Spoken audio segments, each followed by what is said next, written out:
اعوذ باللہ من الشیطان الرجیم۔ پناہ خدا از شیطان مردود۔ بسم اللہ الرحمن الرحیم۔ بنام خدا مہرکار رحم افزا۔ خواتین و حضرات، فی زمانہ پاکستان کے مسائل کے بارے میں جتنی گفتگو کی جا رہی ہے وہ حال کو مد نظر رکھ کے کی جا رہی ہے۔ ایسا معلوم ہوتا ہے کہ ہم اچانک اس دنیا میں آن وارد ہوئے ہیں، کسی مریخ سے پاکستان آ گرا ہے اور اس کا اپنے کسی ماضی کے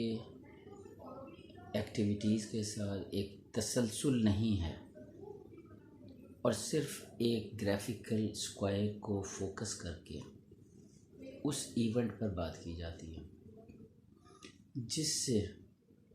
وہ بات لوگوں کو سمجھنے میں دشواری پیش آتی ہے۔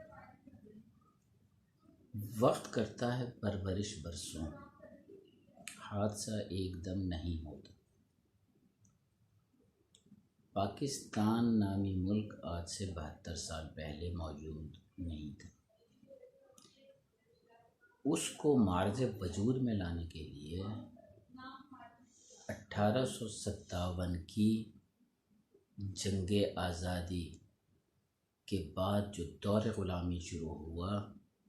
اس سے لے کر 90 سال کی ایک طویل جدوجہد ہے، جس سے ہماری پوری قوم بحیثیت مجموعی گزری۔ اس دوران انگریز اور ہندوؤں کا ایک شیطانی اتحاد ہمارے خلاف کام کرتا رہا، اور ہمارے بہت سارے بھولے بھالے سیدھے سادے سوچ رکھنے والے احباب، سیاستدان، ہمارے زعماء، ہمارے علماء اور دیگر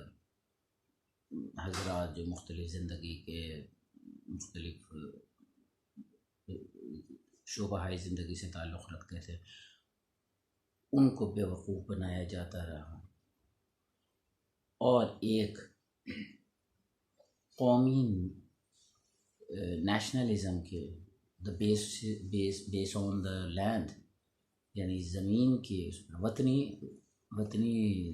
ریاست کا تصور پیش کیا، وطنی قومیت کا تصور پیش کیا، اور ابتداءً تقریباً تمام جو زعماء تھے وہ اس طرف گئے بھی۔ اس میں علامہ اقبال رحمۃ اللہ علیہ، قائد اعظم رحمۃ اللہ علیہ، مولانا محمد علی جوہر رحمۃ اللہ،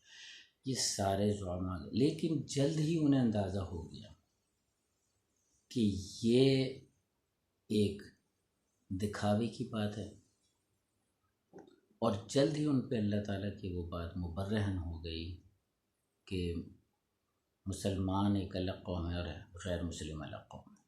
یعنی دو قومی نظریہ۔ فرمایا الکفر ملت واحد، اہل کفر ایک ملت، اور مسلمان کے بھائی ہیں۔ مسلمان یعنی قرآن مجید آپ پورا پڑھ لیجیے، جو تقسیم ہے انسانوں میں، وہ نہ رنگ کی تقسیم، نہ نسل کی تقسیم، نہ زبان کی تقسیم، نہ خطے کی تقسیم، کوئی جو فکسڈ چیزیں ہیں جنہیں ہم تقسیم نہیں کر سکتے، غیر متبدل اشیاء، جیسے زبان ہم اپنی قومی زبان جو انسان کی پیدائشی مادری زبان ہوتی ہے وہ نہیں تبدیل کر سکتا، اسی طرح نہ وہ اپنا رنگ تبدیل کر سکتا ہے، نہ نسل تبدیل کر سکتا ہے۔ چنانچہ وہ تبدیل کیا کر سکتا ہے؟ نظریہ، اور نظریہ حق پہ بھی ہو سکتا ہے، نظریہ باطل بھی ہو سکتا ہے۔ تو اگر آپ حق نظریے کی طرف جاتے ہیں تو آپ اپنے آپ کو اس حق کے ساتھ جوڑ لیتے ہیں،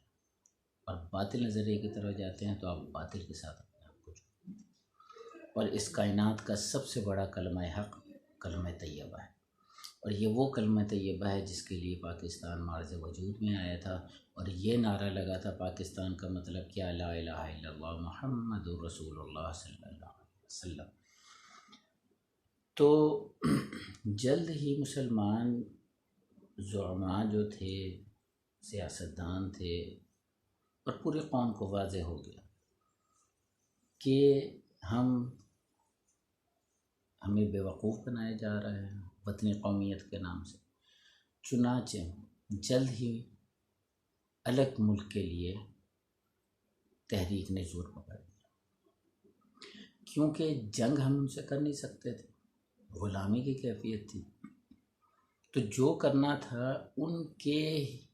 وضع کردہ پیرامیٹرز کے اندر کرنا تھا۔ چونکہ وہ جمہوری اقدار کے قائل تھے اور بیلٹنگ کے قائل تھے، چنانچہ جمہوری اقدار اور بیلٹنگ کے ذریعے ہی قائد اعظم رحمۃ اللہ علیہ نے انہی کے قوانین کے اندر رہتے ہوئے ایک دن ان کی کسی بھی قانون کی وائلیشن کیے بغیر قائد اعظم رحمۃ اللہ علیہ نے یہ ملک حاصل کیا، اور نہ ایک گولی چلائی، نہ کوئی وائلیشن کی، نہ کچھ کی۔ جتنی وائلیشن تھی وہ دوسری طرف سے تھی۔ یہاں صرف مدافعتی جو تھا کام تھا، ہم نے مدافعت کی مسلمانوں نے، لیکن مدافعت کرنے کی پوزیشن میں بھی نہیں تھے، تو قتل عام کیا گیا جب پاکستان بنا 1947 میں۔ اور یہ بالکل غلط بات مسلسل پھیلائی جا رہی ہے کہ ادھر سے بھی ہوا تو ادھر سے ہوا، ایسا قطعاً نہیں ہوا۔ ایک آدمی کا خون بھی یہاں ہندو کا اس وجہ سے نہیں بہا۔ ہاں یہ ہو سکتا ہے البتہ جو یہاں کرمنل لوگ تھے یا اجرتی قاتل یا اس طرح کے مختلف جو نیگیٹو ایلیمنٹ ہر جگہ ہر قوم میں ہوتے ہیں، انہوں نے موقع کا فائدہ اٹھا کے ان کو لوٹ مار شروع کی۔ لیکن یہ بہت ہی ریئر، کیونکہ یہاں کے لوگوں نے ان کو فوری طور پہ پروٹیکشن دی اور ان کو بارڈر تک پہنچانے کا کام کیا بحفاظت، جبکہ وہاں سے تو کوئی اپنی زندگی، جان، مال، عزت، آبرو بچا کے یہاں پہنچ ہی نہیں سکتا تھا۔ کنویں کے کنویں لاشوں سے پٹ گئے ہماری عزت، مآب، عصمت، ماں بیٹیوں اور بہنوں کی لاشوں سے، اور زہر انہوں نے ملا دیا راستے میں جہاں جہاں پانی کے ریزروائر تھے۔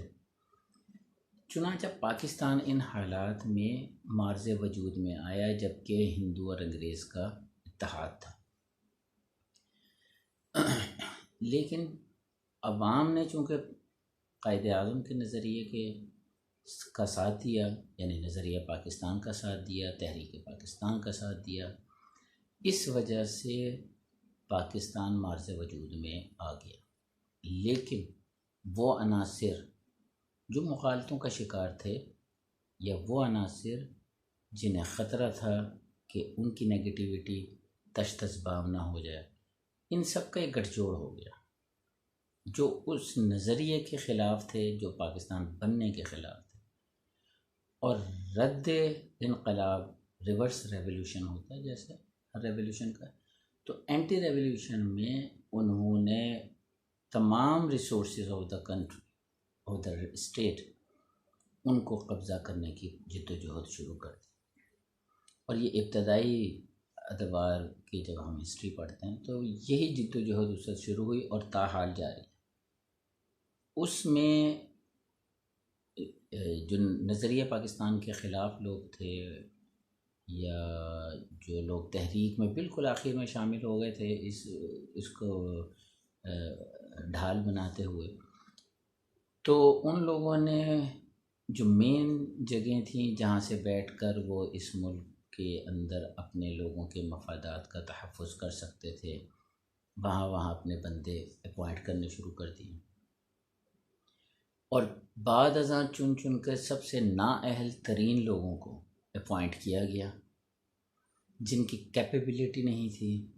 جن کے اندر ایبلٹی نہیں تھی کہ اس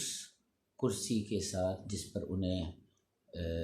تفویض کی گئی ہے، جس جگہ پہ انہیں بٹھایا گیا، وہ اس کے ساتھ انصاف کر سکیں یا اس کا حق ادا کر سکیں۔ جب آپ لوگوں کو اس کا حق نہیں دیں گے، اور جو لوگ تحریک پاکستان کے ساتھ تھے چونکہ اس نظریے کو سمجھتے تھے، تو ان لوگوں کو جان بوجھ کر بتدریج پیچھے کیا گیا، اور جو لوگ اس کے مخالف تھے ان کو بتدریج آگے کیا گیا، اور اس کے نتیجے میں بالآخر 1958 میں انقلاب آ گیا، اور فوج نے معاف کیجیے گا، فوج نے ہینڈ اوور کر لیا پہلی دفعہ دنیا کی تاریخ میں عجیب و غریب قوانین کے تحت کہ نظریہ ضرورت کے تحت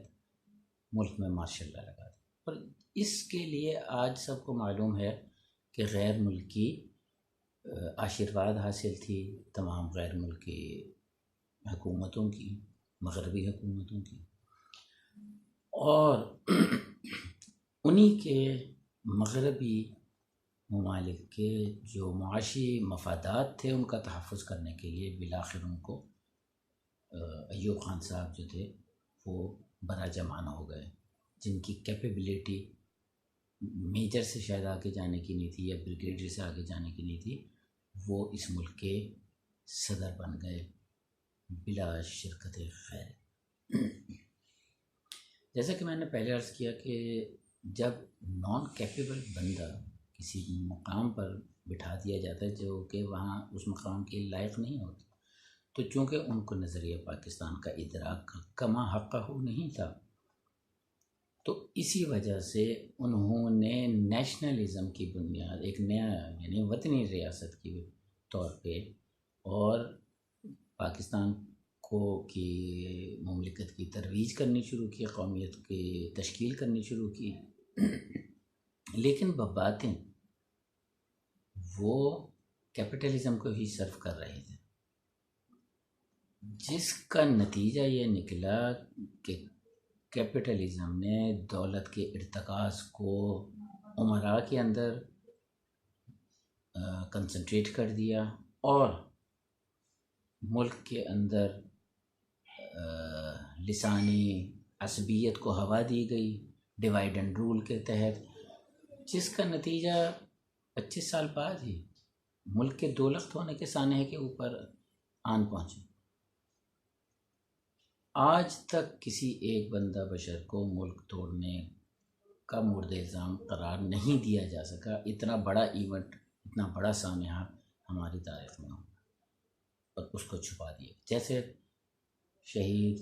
قائد ملت خان لیاقت علی خان کی شہادت کا معمہ آج تک حل نہیں ہو سکا، بعینہ ہی پاکستان کے دو لخت ہونے کا جو سانحہ تھا اس کا آج تک کوئی پتہ نہیں چل سکا کہ اس کے اصل محرکات، اس کے، جب کہ ہندوستان کے موجودہ وزیر اعظم جنہوں نے خود یہ اعتراف کیا کہ ہماری فوج نے اور ہم نے مل کر ہندو بنگالی جو بنگلہ دیش میں تھے ان کے ساتھ مل کر ہم نے یہ سارا کھیل کھیلا تھا، اور ہم نے جو خون بہایا پاکستان کا تو وہ یا ہمارا بہا خون تو اس دوران تو وہ کوئی فرق نہیں کر سکتا تھا یہ ہندو کا، بنگالی ہندو کا خون ہے یا یہ انڈین ہندو کا خون ہے۔ انہوں نے تمام مسلمانوں کو وہاں ایلین بنا دیا، غیر ملکی بنا دیا، جو بھی پاکستان کا نام لے گا۔ آج بھی کچھ عرصے مدت پہلے ان کو اس جرم کی سزا میں پھانسیاں لگائی گئی ہیں، لیکن ہمارے لوگ یہاں اس کو ایڈمٹ نہیں کر سکتے، یہاں سے ہم نے اس کے لیے کوئی آواز بلند کی۔ آج کشمیری بھائی ہماری مدد کے لیے پکار رہے ہیں، بلک رہے ہیں، لیکن ہمارے وہ علماء دین نام نہاد جن کی ایفیلیشن، جن کی عقیدت محبتیں اپنے انہی علماء کے ساتھ ہیں جو آج بھی مودی کے ساتھ وہاں اپنے یکجہتی کا اظہار کر رہے ہیں، اور کشمیر کے مسلمان بھائیوں کے کو جو قتل عام کیا جا رہا ہے، عصمت دری کی جا رہی ہے، جن کو جیل میں بند کر دیا گیا ہے انسانی تاریخ کی سب سے بڑی جیل میں، وہ افسوس ہے کہ یہ ہمارے ہندوستان کے وہ علماء جن کو پہلے کانگریسی علماء کہا جاتا تھا، اب تو وہ ان کے ساتھ مل گئے ہیں معاف کیجیے گا، تو یہ اصل میں نظریہ پاکستان کے خلاف ہے۔ تو ان کے ساتھ ہمارے پاکستان کے یہ علماء جنہوں نے علامہ شبیر احمد عثمانی رحمۃ اللہ علیہ کی بنائی ہوئی جو جماعت تھی، اس کے اوپر انہوں نے قبضہ کر لیا تھا، ان لوگوں نے جو نظریہ پاکستان کے مخالف تھے، اور آج کہتے ہیں کہ جی ہماری جماعت نے یہ کیا اور وہ کیا۔ آپ تو پاکستان کے قومی دن منانے سے انکاری ہیں، آپ تو اس کو نعوذ باللہ کیا کہتے ہیں۔ آپ لوگ تو کہتے ہیں کہ ہم پاکستان بنانے کے جرم میں شامل نہیں تھے، شکر ہے خدا کا۔ آپ لوگ دیکھیے، علماء سے دوغلی پالیسی متوقع نہیں تھی، لیکن اس تحریک نے فضل الرحمان کی علماء کی رہی صحیح عزت، ناموس، سب کا جنازہ۔ جن لوگوں کو، ہم جیسے لوگوں کو یہ ایک تعصب تھا کہ یہ دنیا دار لوگ جو حکومت کر رہے ہیں یہ صحیح طریقے سے نہیں، صحیح طریقے سے علماء ہی کریں گے، لیکن علماء نے جو اپنی زبان اور جو اپنی ذہنیت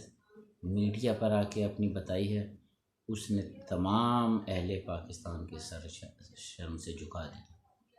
اور اب وہ یہ سوچنے پہ مجبور ہیں کہ یہ دراصل ایک برہمن طبقہ ہے جو مسلمانوں کے اندر ایک علم کے نام پہ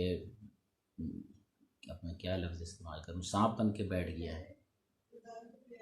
اور غرور و تکبر ان میں اس قدر زیادہ ہے۔ علم تکبر نہیں سکھاتا، علم انسان کو منکسر المزاج بناتا ہے۔ ان لوگوں میں اتنا تکبر کہ ہم مفتی ہیں، ہم مولانا ہیں، ہم یہ ہیں، جو جتنا جس کے پاس علم ہے اس کو اتنا منکسر المزاج ہونا چاہیے۔ متکبر ہونا یہ تو شیطان کی علامت ہے۔ اللہ اکبر، صرف تکبیر کس کے لیے ہے؟ اللہ کے لیے۔ تو موجودہ زمانے میں ہمارے جن علماء نے یہ کام کیا ہے اور جو زبان استعمال کی ہے، اس نے لوگوں کی آنکھیں کھول دی۔ آج لوگ ان سے اپنے آپ کو علیحدہ، خود میں نے ان لوگوں سے بات کی ہے جو ان کے بہت قریبی، ان کے مسلک کے قریب تھے،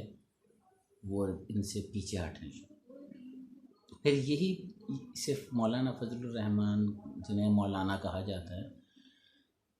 ان کے حلقے میں انہی کی بات نہیں، ایک اور مولوی صاحب ہیں، وہ دوسرے طبقہ فکر کے، انہوں نے جو زبان استعمال کی اپنے پچھلے دھرنے میں، اس سے علماء کرام کا سارا تشخص جو تھا برباد ہو گیا، اور اس پوری تحریک میں سب سے بڑا نقصان جو ہوا ہے، علماء کرام کے اوپر سے قوم کا اعتماد اٹھ جانا ہے۔ اور موجودہ تحریک جو یہ چلا رہے ہیں، اس میں سب سے بڑا نقصان علماء کے اوپر اور پاکستانی قوم کا اعتماد اٹھ جانا، اس کو انہوں نے انڈورس کر دیا، تصدیق کر دی، اور دوسرے کشمیر کے مسئلے کو آنکھوں سے اوجھل کر دیا، نہ صرف پاکستان کی عوام کے آنکھوں سے بلکہ اقوام عالم میں بھی۔ اس وقت انڈین میڈیا نے اس کا اتنا ڈھنڈورا پیٹا ہے کہ آج کسی کو یہ نہیں پتا کہ آج 86 روز ہو گئے ہیں اور وہ لوگ کس حالت میں گھروں کے اندر مقید ہیں۔ آج کے لیے اتنا ہی کافی ہے، تو آئندہ ویڈیوز کے اندر میں کوشش کروں گا کہ 10 منٹ کی ویڈیوز بنائی جائیں، اور اس میں ایک ٹاپک کو لے کے جو باہم ایک دوسرے سے منسلک ہوں، تاکہ ایک کے بعد ایک، کیونکہ یہ تفصیل طویل اور تفصیل طلب امور ہوتے ہیں، ان کو آپ ایک نشست میں ان کے ساتھ بحث نہیں کر سکتے۔ تو مسئلہ یہ ہے کہ ہم تاریخی تناظر میں موجودہ ایونٹس کو نہیں دیکھ رہے۔ اس کمی کو پورا کرنے کے لیے میں نے شعوری کوشش یہ کی ہے کہ میں اس کو ادا کر سکوں، اگرچہ میں اپنے آپ کو اس کے قابل نہیں سمجھتا، لیکن بہت سارے اہل علم کے موجود ہونے کے باوجود اور اس زاویے سے معاملات کو، جو موجودہ معاملات چل رہے ہیں، ان کو اجاگر نہ کرنے کی وجہ سے میں نے یہ فیصلہ کیا کہ اس طرف بھی لوگوں کی توجہ مبذول کروں۔ چونکہ تمام ویڈیو آئندہ آنے والی ایک دوسرے سے منسلک ہوں گی، تو معاملات کو سمجھنے کے لیے آپ سے درخواست ہے کہ آپ منسلک رہیے گا، اور جو ترتیب ہم اس کے کیپشن میں اس کے دیں گے تو اس کے مطابق آپ 1 2 3 اس کے دیکھتے رہیے گا، تاکہ آپ معاملات کو صحیح تناظر میں دیکھ سکیں۔ آپ کی سماعتوں کا، وقت کا بہت شکریہ۔ السلام علیکم ورحمۃ اللہ۔